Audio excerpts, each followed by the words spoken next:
상은 상황에 따라서 가치라든지 가치관이 달라집니다.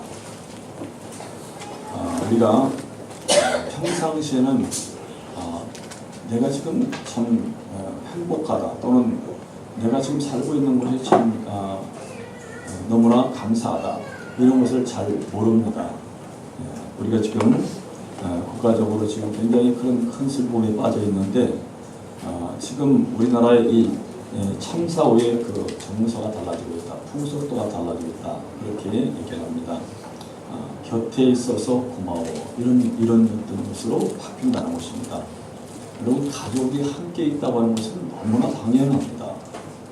그렇죠? 우리 가족들이 한 가정에서 이렇게 산다고 하는 것은 너무나 당연한데 여러분 그러나 때로는 그렇게 못할 때가 있다는 것이죠. 특히나 우리가 이 세월호라고 하는 참 불행한 그러한 참사를 맞이해서 우리 가족이 함께 있다고 하는 것처럼 고맙고 감사한 게 없어요. 함께 있고 싶어도 함께 있을 수 없고 전에 과거에는 그냥 물론 뭐 형제든 자매든 또는 가족들 중에 누가 어디를 가서 소식을 잘 몰라서 안타까워하는 그런 일들이 있었습니다. 그러나 그런 무소식은 나중에 또 좋은 소식이 올 수도 있어요. 그러나 이렇게 참사를 당해서 내 사랑하는 자녀들이 또는 내 가족들이 생사를 알지 못하고 지금 그 어떤 한종된 그런 곳에 들어가 있다. 이것은 정말 괴로운 일이죠. 슬픈 일이고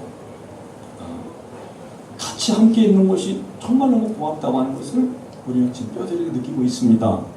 여러분 우리 성도들 중에서도 혹시 이렇게 내가 지금 옆에 있으므로 또는 누가 내 옆에 있으므로 정말 감사하고 고맙다 이런 마음을 우리 같이 모였다면 이번 교회를 통해서 정말 당신이 내 옆에 있어서 감사합니다.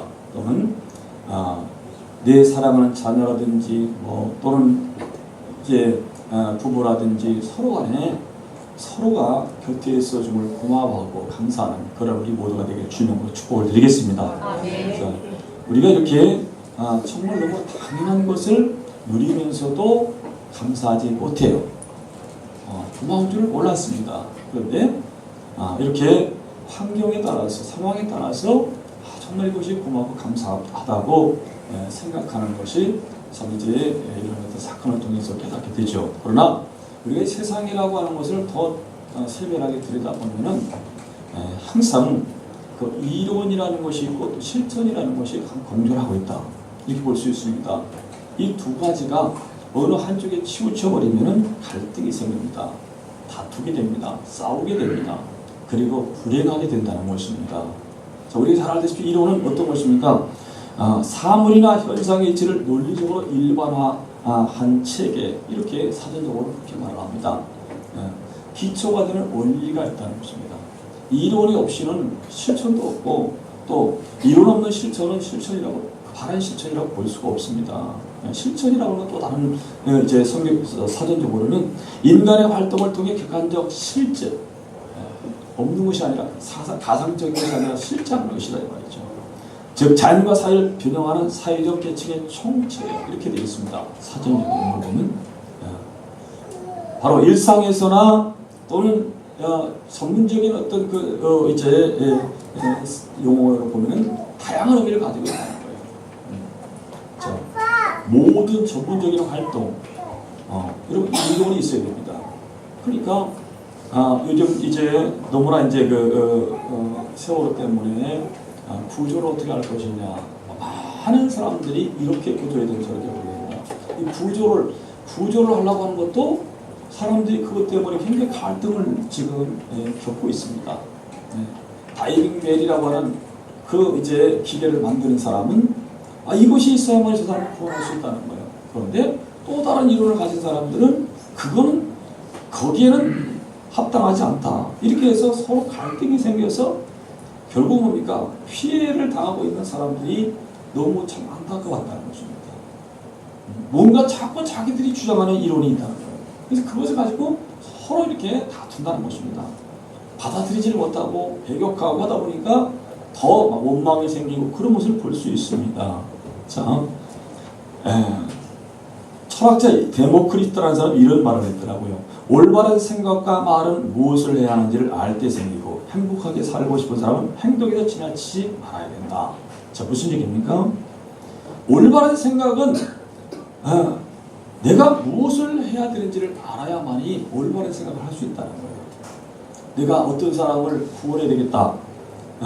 자, 이런 어떤 생각을, 올바른 생각을 가지고 있으면 그 사람이 이제 그 일을 할 때 그것이 가치가 생기는 겁니다. 생각만 가지고 있으면 아무것도 나타나지 않습니다. 그렇죠? 내가 행복하게 살고 싶다. 여러분, 행복하게 살고 싶다면은 분명히 자기가 무엇을 할 때에 자기가 지나치면 안 된다는 거예요. 절제할 수 있는 뭐가 있어야 된다는 것입니다. 행복을 논하면서 자기 마음대로 살아버리면 절대 행복할 수 없다는 거예요. 그렇죠? 지나치면 안 됩니다. 절제할 때는 절제를 하고 내가 정말 행복하기를 원한다면 버릴 것은 버려야 되고, 그렇죠? 받아들일 건 받아들여야 되고, 그렇게 해야 된다는 것을 말하고 있습니다. 자, 그럼 우리 신앙생활은 어떻게 하는 겁니다? 여러분, 우리 신앙생활에도 이론과 실천이 있을까요? 많은 사람들이 합니다. 이론이 어디가 있어? 그냥 믿습니다 하면 되는 거지. 물론 그게 믿음이라고 볼 수 있어요. 그러나 여러분, 신앙처럼 이론이 뚜렷한 게 없어요. 신앙은 이론이 없으면은 그건 어떻게 보면은 광신이겠네, 광신. 철저한 이론이 있어야 됩니다. 그리고 그 이론의 바탕에 실천을 할 때에 진짜 신앙입니다. 근데 너무 우리가 신앙 그러면은 믿습니다는 걸 다 끝나버려요. 여러분, 아무리 믿습니다를 잘해도 여러분, 저 우상을 만들어 놓고 믿습니다 그렇게 신앙일 수는 없어요. 무속 신앙은 그럼 하나님 말하는 그런 신앙이 아니라는 것입니다. 우리 기독교 신앙은 굉장히 이론이 뚜렷합니다. 교리가 있고, 그리고 하나님께서 우리에게 말씀하시는 그 모든 말씀이 진리가 있다. 그것을 벗어나면 그 사람 신앙은 신앙이 아닙니다. 자, 오늘 만일 우리 신앙생활에서 신앙의 고백이 없다. 이 신앙 고백은 어디서 나옵니까? 이론 기초부터 나옵니다. 그것이 되지 않고 무조건 내가 믿습니다 하고 된다는 게 아니에요. 이론이 분명히 있어, 기초가 있어서, 기초 원리가 있어서 그걸 우리가 입술로 고백하고 마음으로 믿고 입술로 고백해서 그것이 바로 신앙, 온전한 신앙이 되는 것이죠. 그렇기 때문에 이 신앙을 고백한다는 건 굉장히 중요합니다. 얼마나 중요한지 모릅니다. 자, 오늘 지금 본문을 보면은 예수님께서 쟤들과 또는 다른 사람들의 관계에서 이 고백을 굉장히 중요시하는 걸 볼 수 있어요. 그리고 병을 고치러 온 사람들을 그냥 불쌍하다고 그냥 고쳐준 적이 없습니다. 항상 고백하게 만듭니다. 내가 이 일 할 줄을 믿느냐? 물어서 그 사람들이 예, 내가 믿습니다. 고백할 때 고쳐주셨어요. 우리 신앙생활이 그렇습니다. 매일매일 신앙의 고백이 없이는 우리 신앙은 어떻게 보면은 다른 사람들이, 다른 종교인들이 가지고 있는 종교와 다를 바가 없습니다. 그래서 매일매일 신앙이 고백되어야 된다. 고백하지 않으니까 자꾸 내 생각이 나오는 것이죠. 내가 옳다라고 주장하는 것입니다. 그러니까 신앙은 고백 위에 세워지는 겁니다. 얼마만큼 내가 하나님 앞에서 신앙을 고백하느냐, 여기에 따라서 그 사람의 신앙이 세워지는 거예요. 그래서 예수님께서 지금 말씀하시는 것이 지금 너희는 나를 누구라고 하느냐, 또는 세상이 나를 누구라고 하느냐, 그래서 세상이 어떻게 고백하고 있느냐, 또 너희들은 나를 어떻게 생각하고 고백하고 있느냐, 이걸 지금 물어보고 계시는 것이죠. 그죠? 특별히 우리가 하나님 앞에 직분을 받을 때에 진정한 신앙 고백이 없이는 안 됩니다. 진정한 신앙 고백이 안 되어지면 진정한 그 직분자의 삶을 살 수 없어요. 하나님 앞에서 고백하는 것이고 대중 앞에서 고백하는 것이 되어질 때에 항상 우리가 그 고백한 대로 그 삶을 살아갈 수 있다는 거, 이걸 꼭 기억하시길 주님으로 축복을 드리겠습니다. 자, 그러면 우리 신앙생활에서 고백의 현장이 어디에 있어야 되느냐, 어디서 고백할 것이냐, 이것이 굉장히 중요하다는 것이죠. 그래서 오늘 본문을 보면은 이제 몇 가지를 얘기하고 있지만은 두 가지만 우리가 보면은 분명히 신앙 고백을 이럴 때 하는 것이구나. 그리고 그 신앙 고백은 정말 반드시 우리가 지킬 때 우리의 신앙이라든지 우리의 삶이 복된 것이죠. 만일 내가 고백했는데 또는 그 고백이 거짓이라든지 그 고백이 그냥 어떤 그냥 습관적이라든지 이렇게 되어져서는 절대 그 삶을 살 수 없다는 거예요. 한번 보도록 하겠습니다. 첫 번째 16절 말씀을 같이 한번 읽습니다. 시작. 시몬 베드로가 대답하여 가로되 주는 그리스도시요 하나님의 아들이시니이다. 아멘. 자, 첫 번째 보면 주님 앞에서 고백해야 된다는 거예요. 신앙 고백은 주님 앞에서 고백되어지는 것이다. 자, 지금 제 아들이 신앙 고백을 한 장소가 가이사랴 빌립보라고 되어 있습니다. 자, 가이사랴 빌립보는 이스라엘 최북단에 있습니다. 저 헬몬산에서 이제 흘러내려오는 헬몬 강이 있고, 그리고 단강이라고 하는 그 강이 있고, 세닐강이라고 하는 세 강이 합쳐진 곳에 요단강을 이루는 3대 강 중기에 있는 지역이 바로 빌립보라고 하는 곳입니다. 자, 이 빌립보는 강이 많기 때문에 굉장히 1년 내내 숲이 우거져 있습니다. 그러면 물이 있기 때문에 농사도 잘 될 것이고 과일도 잘 될 것이고 아주 모든 것이 풍요로운 곳이라는 것입니다. 자, 이것을 가이사랴 빌립보라고 부르는데 이유가 있습니다. 그것은 뭐냐면 물론 이 빌립보라는 것이 저기 그리스에 가도 빌립보라는 곳이 있습니다. 우리 성지순례 코스인데 여기가 저도 이제 가봤는데 그쪽에는 빌립보가 아니고 여기는 지금 이스라엘에 있는 빌립보라는 것입니다. 가이사랴 빌립보라는 뜻은 뭐냐면 이 가이사랴 빌립보는 헤롯 때만 이스라엘의 그 헤롯이 이제 왕이 되어서 이스라엘을 통치를 합니다. 말하자면 청동과 같은 그런 왕이죠. 분봉왕이라고 하는 그 지역마다 왕을 세워가지고 이스라엘 사람으로 왕을 세워가지고 이제 다스리게 하고, 그리고 로마가 통치는 로마가 가지고 있는 것입니다. 이때 이 헤롯 대왕이 어떤 사람입니까? 예수님이 태어날 때 헤롯이라고 하는 왕이 있었죠. 그 왕을 말하는 것입니다. 이 왕이 자기를 이 유대의 왕을 삼아준 것을 로마 왕 이 아우구스토에게 너무너무 감사해서 그 아우구스토가 너무 가이사 왕이라고 그랬죠. 로마에서도 보고 사도행전에 보면 가이사라고 하는 로마 왕에 대해서 충성을 하죠. 이 가이사는 누굽니까? 그 당시에 로마의 신입니다. 왕을 신처럼 여겼습니다. 자, 이 유대왕 헤롯 대왕이 자기를 왕 삼아준 그 가이사에게 너무너무 감사해서 이제 성을 하나 만들어서 그 가이사 이름을 붙인 겁니다. 가이사라 빌립보. 빌립보는 자기 이름을 이제 따서 이제 나중에 헤롯 대왕의 아들인 그 빌립이 이 빌립보 성을 만들 때에, 도시를 만들 때에 자기 이름을 뒤에다가 따서 가이사에게 바치는 빌립이다, 이렇게 이름을 지은 것입니다. 자, 이 가이사 왕에게 바치는 이 빌립보에서 예수님께서 왜 신앙을 고백해야 했는가는 거예요. 이것은 여러 가지 의미가 있습니다. 자, 이 빌립보라고 하는 것은 당시에 굉장히 우상 숭배가 많았던 곳입니다. 이 빌립보가 본래 이름은 바니아스라고 하는 곳인데, 이 바니아스라는 그 지역은 판신이라고 하는 당시에 그 이방 신을 섬기는 신전들이 굉장히 많았어요. 이 판신은 뭐냐면 말하자면 숲의 신이다. 나무가 많기 때문에 나무가 많게 된 것은 신의 도움 때문에 그랬다. 그럼 나무가 많은 것은 신의 도움이 아니라 물이 흘렀기 때문에 그런 겁니다. 하나님께서 그곳에 물이 흘러들어가고 그리고 물이 흘렀기 때문에 풍요로운 것이죠. 그런데 그 당시의 사람들은 이 숲의 신, 나무의 신이 있어서 나무가 이렇게 많아질 것이다. 이렇게 해서 그들의 그 판신이라고 하는 그 신을, 우상을 엄청나게 섬겼던 것입니다. 자, 그런데 예수님이 본래 사역지가 어디입니까? 예루살렘이나 아니면은 갈릴리 지역입니다.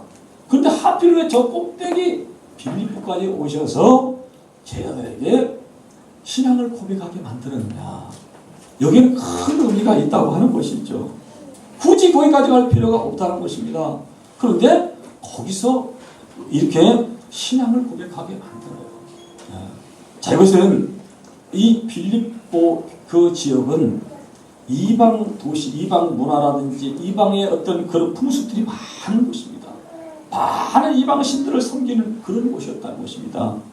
자, 하나님께서 선민은 이스라엘 백성들을 위해서 주신 땅이 가나안 땅이에요. 그렇죠? 그 가나안 땅에 우상이 들어와서 신전을 이루고 그 신전마다 그 우상 신을 섬기는 그 이스라엘 백성들, 유다 백성들 그 앞에서 당신이 어떤 사람인가를, 당신을 뭐라고 이제 생각하고 있는가를 묻는 겁니다. 굉장히 의미가 있죠. 수많은 신들 중에서 내가 누구냐 이렇게 물어보는 겁니다. 가이사가 신이 되었고, 그리고 그 로마의 수많은 그 신들 중에 판신들이 판을 치는 것입니다. 그것이. 그렇죠? 그런데 그 수많은 신, 수많은 주가 있지만 고린도전서 보면 세상에는 신이라 칭하는 데도 많고 주라고 칭하는 데도 많다고 그랬어요. 그렇다면 신이 많다는 겁니다. 뭐 신이 많다고 해서 참신을 말하는 게 아니라 잡신들, 우상들이 많다 그 말이죠. 자, 아무리 많은 신이 있어도 그 당시에 아무리 우상을 하나님보다 더 잘 섬겼어도 이스라엘의 참신은 오직 하나님 한 분뿐이라는 겁니다. 이스라엘 주는 한 분 예수밖에 없다는 것입니다. 그 예수님을 신앙으로 고백하라는 거예요. 얼마나 의미가 있는지 모릅니다. 여러분, 우리가 이 세상에 살다 보면은 가이사라고 하는 그 가이사로서 우상이 된 것들이 너무 많습니다. 물론 밖으로 이 세상 풍습이라든지 세상 문화라든지 이런 것들을 통해서 수많은 신들이 있어요. 신이라는 게 다른 게 아닙니다. 하나님을 믿지 못하도록 회방하는 모든 것들은 다 신입니다.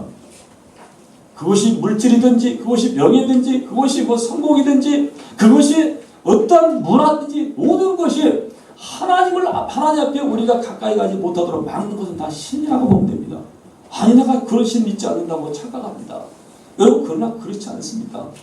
무엇이든지 우리가 하나님 앞에 예배를 드리거나 하나님 앞에 나가서 신앙행위를 하는데 방해하는 모든 것들은 다 그거는 우상이고 그거는 신입니다. 가이사라는 겁니다. 자, 그것만 있는 것이 아니죠. 여러분, 진짜 우리를 하나님 앞에 신앙 고백하지 못하게 만들고 하나님 앞에 살지 못하게 만드는 것들이 있습니다. 그것이 뭐냐면 내 속에 있는 가이사입니다. 내 속에 있는 고정관념, 내 속에 있는 고집, 아직 내 속에 있는 모든 가치관, 그리고 이것은 다 가이사입니다. 그 수많은 가이사 앞에서 하나님이 나의 하나님이라고 고백할 수 있느냐는 거예요. 만약 그 고백을 하지 못한다면 그 사람들은 온전한 신앙인이 아니라는 것입니다. 신앙 고백은 오직 하나님께만 하는 겁니다. 세상 신에게 하면 그 하나님 말하시는 신앙 고백이 아니에요. 수많은 그러한 회방꾼들이 있고 우리를 하나님 앞에 나가지 못하도록 만드는 것들, 그들 앞에서 당당히 하나님이 나의 하나님이십니다. 주님이 나의 주님이 되십니다. 이렇게 고백하는 것을 원하셨다는 겁니다. 자, 수많은 이스라엘 백성들이 가이사를 신으로 여깁니다. 그리고 주변에 있는 자기들이 눈에 보이는 모든 것들을 그것을 신으로 여긴다는 겁니다. 보세요. 이 예수님을 바라보는 것도 마찬가지입니다. 예수님을 바라보는 것도 예수님 묻잖아요. 지금 15절에 보면은 14절에 보면 13절부터 보면은 예수께서 가이사라 빌립보 지방에 이르러 제자들에게 물어 가라사대 사람들이 인자를 누구로 하느냐? 먼저는 세상 사람들이 예수님을 누구로 보냐고 묻습니다. 그랬더니 그들은 더러는 세례요한, 더러는 엘리야, 어떤 이는 에리야나 선지자 중에 하나이다. 그들이 모르는 예수님은 선지자라고 보는 겁니다. 선지자. 거듭 말씀드리지만 이스라엘에서 어떤 한 사람을 선지자라고 보는 것은 그 사람을 사람 중에 최고로 보는 겁니다. 최고로 보는 거예요. 그러나 여러분, 사람 중에서 최고로 보는 것은 주님에 대한 신앙 고백이 아닙니다. 그건 주님을 몰라서 그러는 거예요. 주님은 이 세상에 구세주로 오신 겁니다. 하나님의 아들이시라고요. 하나님의 아들로 보지 못하고 하나님이 보낸 구세주로 보지 못하면 그 사람 아무리 고백을 잘해도 그거는 신앙 고백이 아닙니다. 세상 사람은 그렇게 나타나는 거예요. 그런데 예수님이 지금 문제는 뭐냐면 세상 사람들은 그렇다 치고 그러면 너희는 나를 누구라고 하느냐는 겁니다. 제자들에게 말씀하는 겁니다. 지금 3년 반 동안 예수님의 제자로서 예수님이 하시는 모든 것을 따라다니면서 본 사람들입니다. 그들에게 지금 묻는 겁니다.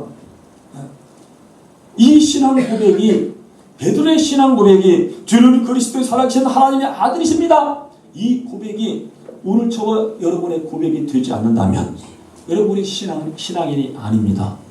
신앙인이 아니에요.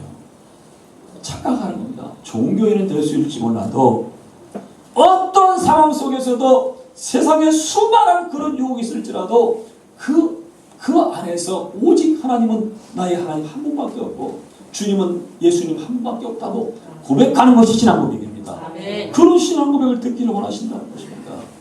그런데 이스라엘 백성들은 예수님을 구주로 영접하지 않았습니다. 결국은 구주라고 영접을 않고 구주라고 믿지를 않았기 때문에 예수님을 죽일 수밖에 없었습니다. 여러분, 오늘날 우리가 예수님이 나의 참 구주라고 믿지 않으면 예수님을 죽이는 겁니다. 예수님을 죽이는 겁니다. 그런 고백이 그런 신앙 고백이 없으면 교회는 열심히 다니는데 예수님 죽이는 겁니다. 여러분, 우리 삶 속에서도 우리가 매 순간 예수님이 나의 구주라고 하는 그런 신앙 고백이 없으면 예수님을 위하는 사람이 아니라고요. 다시 한번 우리 주님이 왜 이 빌립보 우상 천지인 그 가이사랴 빌립보에서 신앙 고백을 듣기를 원하셨는가를 여러분이 깊이 깨닫기를 주님으로 축복드립니다. 수많은 신들이 있습니다.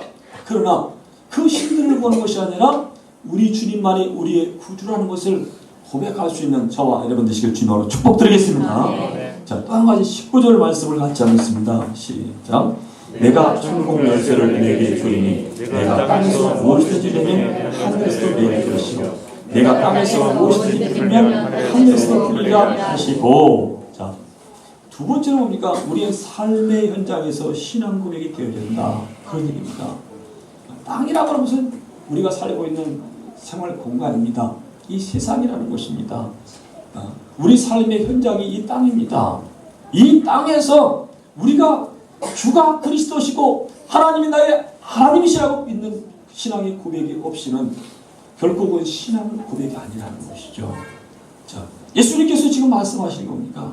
이방의 세속 문화, 우상 숭배 현장에서 신앙 고백을 요구하셔서 이제 그것을 확인하십니다. 이것은 뭐냐면 주일에 하나님 앞에 나와서 예배를 드리는 이 예배의 현장, 또 교회 건물 내에서 또는 기도원에서 정말 하나님께 집중할 수 있는 그런 곳에서 신앙을 고백하는 것이 주 앞에서 고백하는 것이라면 여러분, 이 삶의 현장이라고 하는 것은 그 공간을 떠난 것입니다. 예배의 공간을 떠난 것입니다. 기도라고 하는 정말 경건한 마음을 가지고 하나님께 예배를 드릴 수 있는 그런 공간을 떠난 것입니다. 우리 삶의 현장이라는 것입니다. 여러분, 세상에서 우리가 교회에서 예배를 잘 드렸다고 세상에서는 막 사는 것이 그게 신앙이 아닙니다. 여러분, 우리 신앙인들의 예배는 교회에서 예배를 드린 후에 세상까지 연결되어야 돼요. 그래서 로마서 12장 1절에 보면은 너희가 드린 영적인 예배가 있다고 또 말씀하십니다. 이 영적인 예배라고 하는 말 영어로 보면 서비스라고 되어 있어요. 영적인 서비스. 무슨 얘기냐면 삶의 현장에서 우리가 어떻게 세상 사람들 앞에서 예배자로서의 삶을 사느냐, 그걸 말하는 것이죠. 그렇죠? 자, 우상 숭배가 가득하고 세속 문화가 혼합된 그 세상, 우리 삶의 현장에서 우리의 신앙 고백이 이루어져야 된다는 것입니다. 우리가 입으로만 고백되어지는 것이 아니라 우리의 삶으로 이루어져야 된다. 여러분, 교회에 와서 우리가 모두이 다 신앙인이라고 고백합니다. 아니, 교회에 와서 예배드리면서 하나님을 하나님이라고 믿지 않는 사람이 어디 있습니까? 예수님이 우리의 구주라는 것을 안 믿는 사람이 어디 있습니까? 다 고백할 수 있어요. 그러나 삶의 현장에서 우리 삶을 통하여 고백되어지는 것이 없으면, 여러분, 이 하나님 앞에서 예배 드리면서 고백한 것도 그 고백이 가치가 떨어진다는 것을 말합니다. 즉, 물질이 우상이 되었습니다. 세상에 보면은. 그래서 물질을 맞는, 돈만 있으면 모든 거 다 된다고 그렇게 믿는 그 세상입니다. 자, 그 세상에서 각자 사람들이 보니까 다 보면 자기 중심적으로 삽니다. 나는 이게 옳다고 생각하고 나는 이것이 가치 있다고 생각합니다. 그렇게 삽니다. 자기 이익이 안 되면 절대 아무것도 하지 않으려고 하는 것이 세상입니다. 탐욕, 쾌락적인 거, 또 세속적인 문화, 이런 것들이 지옥적인 것이 세상입니다. 여러분, 그곳에서 너희는 나를 누구라고 하냐는 거예요. 그 수많은 그런 환경 속에서 너희는 나를 누구라고 믿느냐, 이게 묻는 겁니다. 여러분, 매 순간순간마다 우리가 세상에서 무슨 일을 하기 전에 먼저 이 물음을 들어야 된다는 거예요. 너 나를 누구라고 하느냐? 너 지금 그거 하려고 그러는데 너 지금 나를 누구라고 믿느냐? 고백하라는 겁니다. 세상 사람들이면 얼마든지 할 수 있는 일들이 너무나 많습니다. 자유스럽습니다. 그 일을 하는데 주님이 묻습니다. 너 그거 하기 전에 너가 나를 누구라고 하느냐? 묻는다는 것입니다. 여기에 확실한 대답을 하지 않으면, 고백을 하지 않으면 세상 문화에 우리는 넘어가게 되어 있습니다. 세상 풍습에 우리는 넘어가게 되어 있어요. 세상 풍습과 섞이고 세상 문화와 서로 타협하고, 여러분, 그러면서 우리가 신앙인이라고 고백할 수 있겠냐는 거예요. 그건 거짓말이라는 것입니다. 아니라고 하는 것입니다. 자, 지금 예수님께서 듣고 싶은 겁니까? 베드로가 주는 그리스도의 살아계신 하나님의 아들입니다. 이렇게 말할 때 옳다! 네 고백이 맞다는 겁니다. 그건 네가 육신적으로 하는 것이 아니라, 혈육적으로 하는 것이 아니라 하늘에 계신 내 아버지께서 알게 하신 것이다. 여러분, 신앙 고백은 하나님께서 알게 해주셔야 됩니다. 성령이 깨닫게 하기 전에 절대 고백하지 못합니다. 내 생각이라든지 내 어떤 그 관념이라든지 내 고집이라든지 아집이라든지 이것으로는 고백이 안 되어지는 겁니다. 그것이 바로 지금 얼마나 우리 삶의 현장에서 우리를 세상 사람들에게 손가락질을 받게 만드는지 모릅니다. 주님의 너는 나를 누구라고 하느냐? 이 질문이 우리 가운데 항상 들려져야 주는 그리스도십니다. 살아계신 하나님의 아들입니다. 고백되어질 때 물리칠 수 있는 겁니다. 내가 절제하고 내가 훈련 많이 받아서 되어지는 게 아닙니다. 무엇을 하든지 마찬가지입니다. 내가 어떤 상황에 있어도 마찬가지입니다. 주님이 너는 지금 그 앞에서 나를 누구라고 하느냐? 이 주님의 음성을 들을 때에 주께서 성령께서 바르게 깨닫게 하심으로 바른 고백을 하시는 줄로 믿습니다. 아멘. 고백이 안 되어지면 책임감도 없습니다. 그렇잖아요. 왜 우리가 직분을 받을 때 고백하게 만들죠? 우리가 직분자에게 묻는 그런 고백을 하게 만들죠. 이따도 이제 우리 그런 고백을 할 텐데, 그 고백은 뭡니까? 내가 하나님 앞에서, 사람들 앞에서 고백했기 때문에 나는 그렇게 살겠다고 하는 그런 어떤 믿음의 어떤 결단입니다. 그래서 고백이 중요한 거예요. 고백하지 않으면 결국 그런 삶을 살 수가 없습니다. 물론 고백에도 그렇게 못 살죠. 그러나 고백마저도 없다면 아예 다 잊어버리게 된다는 것입니다. 오늘 우리가 세상에서 바르게 살려면 이렇게 살아야 한다는 이론 다 압니다. 3살 먹은 어린애 아니고서야 다 이 땅에서 정말 살면서 우리가 이론을 배워왔습니다. 법의 이론이라든지 또는 삶의 어떤 이론이라든지 모든 걸 다 배웠어요. 그것을 우리 삶 가운데 적용을 어떻게 하느냐, 그것을 어떻게 우리가 실천하느냐, 이게 중요한 거죠. 이것을 우리가 병행해서 행하지 않으면 여러분 세월호 사건은 앞으로도 계속 일어날 겁니다. 이보다 더 큰 고통이 끊임없이 일어날 것입니다. 그러나 진정 우리가 하나님의 말씀을 이룬 삼고 그것을 우리의 자원 삼아서 우리의 삶 가운데 적용을 한다면 악한 원수마귀는 다시는 우리를 끌어보지 못한다는 거예요. 이것이 우리의 신앙 고백으로부터 나온다는 것입니다. 우리의 대답을 통한 확인이 매일 순간순간마다 이루어지지 않으면 사단 마귀는 끊임없이 우리를 속이고 또 넘어뜨릴 거고 우리는 그 종로로 달 수밖에 없다는 것을 꼭 기억할 수 있기를 주님으로 축복을 드립니다. 자, 주는 살아계신 하나님의 아들이라고 고백하는 것이 뭡니까? 내가 삶의 현장에서 하나님을 믿는 믿음으로 승리하는 삶을 살겠다. 이런 뜻입니다. 결과적으로 보면 하나님의 아들이 나와 함께 하시면 누가 나를 해야 하겠느냐. 그것을 고백하는 겁니다.